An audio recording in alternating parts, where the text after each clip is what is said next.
Hello learners, welcome to my channel. आज जो मैं आपके लिए टॉपिक लाई हूँ इसका नाम है फोटोसिंथेसिस। ये नाम अक्सर आपने सुना होगा photosynthesis, but what is photosynthesis, इसका क्या रोल है हमारे एटमॉस्फेयर में और इसकी what is the reaction of photosynthesis. इन सब क्वेश्चंस के बारे में आज हम कुछ जानेंगे। So subscribe, like and share this video with your friends. So first question क्या होता है कि फोटोसिंथेसिस का क्या रोल होता है हमारे एटमॉस्फेयर में। अगर फोटोसिंथेसिस नहीं होता तो क्या होता।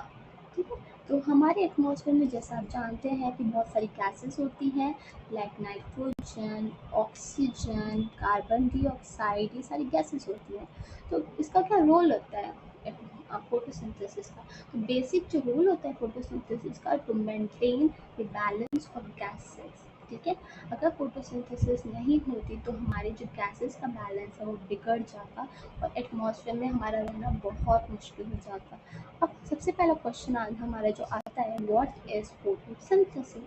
Photosynthesis is the chemical process. Chemical process क्यों है, क्योंकि प्लांट्स क्या होता है, एक नया सब्सटेंस बना रहा है। ठीक है, जिस भी रिएक्शन में हमारे एक नया सब्सटेंस बनता है उसको बोलते हैं केमिकल रिएक्शन। इसमें क्या बन रहा है, इसमें हमारा बन रहा है glucose with the help of sunlight, CO2 and water. ठीक है, इसको रिएक्शन केमिकल रिएक्शन इसलिए बोल रहे हैं क्योंकि इसमें हमारा सनलाइट, कार्बन डाइऑक्साइड, वाटर, इन सब की हेल्प से हमारा क्या बनता है, ग्लूकोज बनता है। ग्लूकोज को हम एक और नाम से जानते हैं जिसको बोलते हैं स्टार्च, STARCH। ग्लूकोज को हम स्टार्च बोलते हैं। पर जैसे आप फ्रूट्स खाते हैं और फ्रूट्स हो गया, पल्सेस हो गया, ये सब क्या है, ये हमारे स्टोर फूड है जो फोटोसिंथेसिस से बनता है। ठीक है, तो ये हमें फ्रूट्स, पल्सेस, वेजिटेबल्स, ये जो हमें मिलते हैं, it is basically food that is made by plant through photosynthesis. Okay, अब फोटोसिंथेसिस होता कहाँ है? जैसे हम पढ़ रहे हैं कि प्लांट्स, लेकिन प्लांट्स में बहुत सारे पार्ट्स होते हैं, लाइक स्टेम, फ्लावर, रूट्स, लेकिन ये होता कहाँ है। तो फोटोसिंथेसिस बेसिकली जो होता है वो होता है लीव्स में।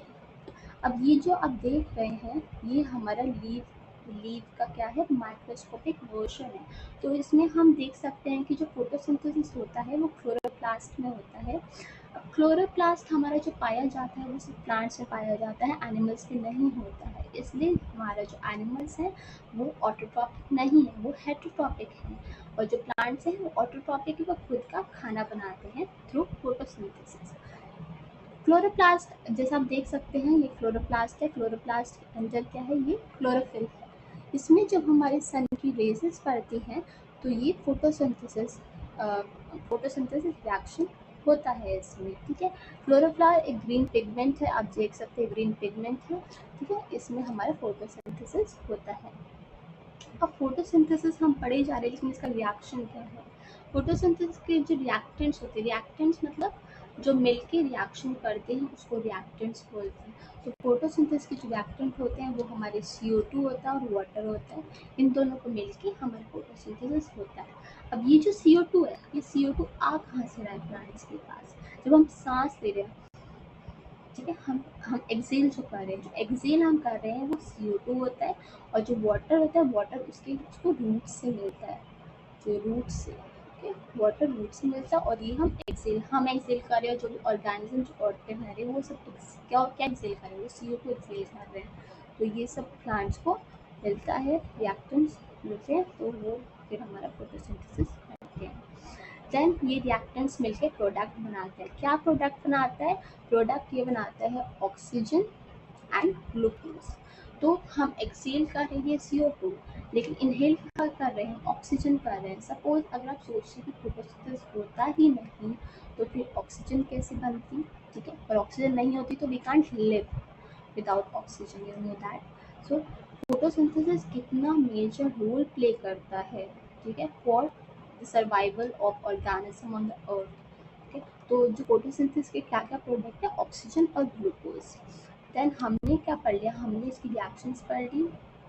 We have studied what are the reactants and what are the products of photosynthesis. Okay, अब हमने पढ़ा था कि क्लोरोफिल और सनलाइट का भी रोल होता है फोटोसिंथेसिस में, बट वो एक रिएक्टेंट्स की तरह पे नहीं करते, they act as catalyst. Catalyst मतलब कि जो रिएक्शन में हेल्प करते हैं, they do not act as reactant product but they help in the reaction as catalyst. Okay, उसको तो क्लोरोफिल और सनलाइट यहाँ पे क्या है, कैटलिस्ट है हमारे। देन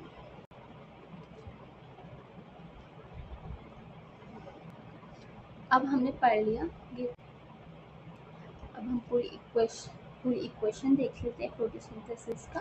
रिएक्टेंट्स हो गए हमारे CO2 and water.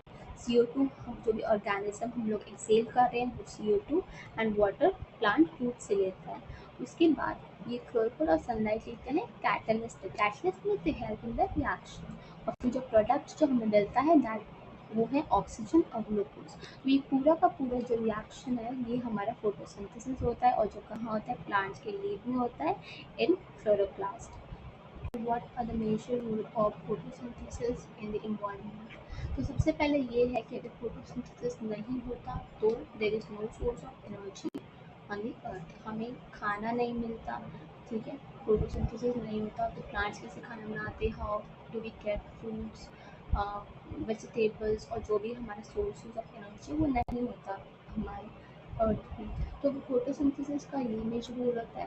Then second ये है कि जो हमने बताया था कि एटमॉस्फेयर में बहुत सारी गैसेस होती हैं, उनका बैलेंस को मेंटेन करना, ये फोटोसिंथेसिस का होता है। फोटोसिंथेसिस क्या, फोटोसिंथेसिस में क्या मिलता है, ऑक्सीजन मिलता है, और जब एक्सेल करते हैं CO2 वो फोटोसिंथेसिस यूज करता है। तो there is balance between carbon dioxide and oxygen which is very essential to maintain the atmosphere on the earth for survival of organisms।